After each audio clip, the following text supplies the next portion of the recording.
जरांगेंची बुद्धी तशीच वृत्ती. जरांगे लहान वयातील बाल्या. राहुल गांधींच्या टीकेवरून विजय वडेट्टीवारांचं जरांगेंवर टीकास्त्र. सोलापूर, छत्रपती संभाजीनगरसह राज्यभरात ठाकरेंच्या शिवसेनेचं आंदोलन. शेतकऱ्यांच्या खात्यामध्ये मदतीची रक्कम तात्काळ जमा करण्याची मागणी. केंद्राच्या मदतीपेक्षा 10,000 रुपये जास्त देणार. विरोधकांनी पॅकेजचा तुलनात्मक अभ्यास करावा. शंभूराज देसाईंची विरोधकांवर टीका. राज्य सरकारचं नुकसानग्रस्त शेतकऱ्यांसाठीचं पॅकेज फसवं. सरकारनं विम्याचे निकष शिथिल करावेत. अंबादास दानवेंची मागणी.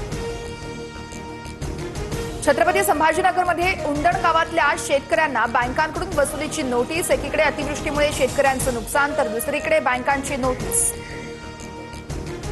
कफ सिरपमुळे होणाऱ्या मुलांच्या मृत्यूचं सत्र सुरूच. मध्य प्रदेशातील आणखी 3 बालकांचा नागपुरात मृत्यू. मृत बालकांची संख्या 16वर पोहोचली. कफ सिरप विक्रीसाठी आता डॉक्टरांची चिठ्ठी आवश्यक. कफ सिरपमुळे झालेल्या बालकांच्या मृत्यू प्रकरणानंतर प्रशासनाचे निर्देश. मुंबईत ईडीची 8 ठिकाणी छापेमारी. फैजल शेख, अल्फिया शेखच्या ड्रग्ज सिंडिकेटवर कारवाई. ड्रग्ज विक्रीतला पैसा मनी लॉन्ड्रिंगच्या माध्यमातून फिरवल्याचाही संशय. धाराशिवमध्ये बंजारा समाजाच्या मोर्चाला सुरुवात. एसटी प्रवर्गामधून आरक्षण मिळवण्यासाठी बंजारा समाज आक्रमक. बदलापूर लैंगिक अत्याचार प्रकरणामध्ये पोलिसांनी स्वसंरक्षणार्थ अक्षय शिंदेवर गोळी झाडल्याचं मान्य. माजी न्यायमूर्ती दिलीप भोसलेंच्या चौकशी समितीकडून पोलिसांना क्लीन चिट. सूत्रांची माहिती.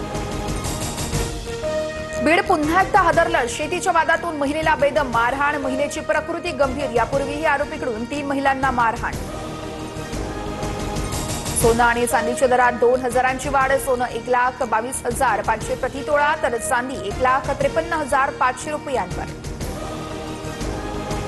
परळीमध्ये काढणीला आलेल्या सोयाबीन पिकात गुडघाभर पाणी. पावसामुळे संपूर्ण शेतामध्ये पाणीच पाणी.